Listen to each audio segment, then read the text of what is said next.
So yeah, it is a first major test. We say that it opens Saturday, but today's the morning rush.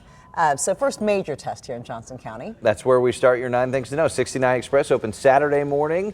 Today's morning rush. First real challenge, depending on how congested it gets. As we said, pretty slow right now. Price you pay is based on how long you drive the lanes, the time of day, and whether or not you have a K tag. You can get those through KDOT. Kansas City, Missouri police are looking for the person or the people behind a mass shooting that happened over the weekend. We know a 17-year-old boy, Santino Gonzalez, was killed. 5 other people were hurt in the shooting. This was Saturday night near 49th and College.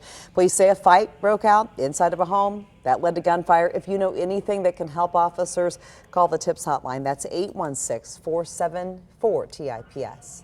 Tonight, Kansas City, Missouri is hosting its first public hearing for a new proposed budget. It'll be at Ruskin High School from 6 to 8:30.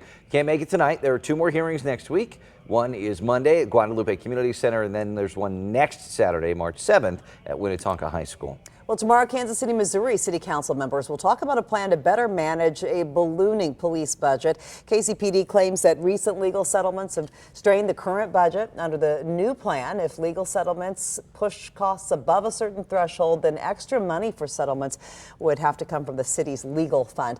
The move would also let the city have more oversight over future deals. The city's finance committee will talk about the plan tomorrow morning at 10:30. This week, many NFL dreams could take a step forward. It's time for the NFL Combine in Indianapolis. On-field action begins Thursday with kickers, defensive linemen, and linebackers. Pivotal week for prospects to show what they can do as they work to raise their draft stock. Players from other position groups will take the field through Sunday. Partial U.S. government shutdown continues as the Department of Homeland Security says it's affecting the way some people fly.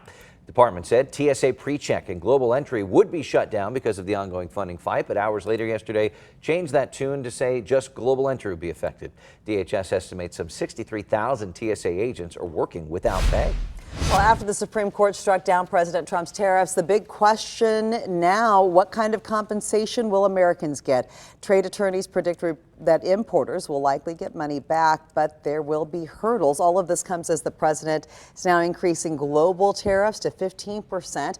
He will need Congress's approval to make those permanent. Fears of more violence are growing after the Mexican military shot and killed the leader of a drug cartel over the weekend. The Jalisco New Generation Cartel is considered one of the most powerful and fastest growing criminal organizations in Mexico.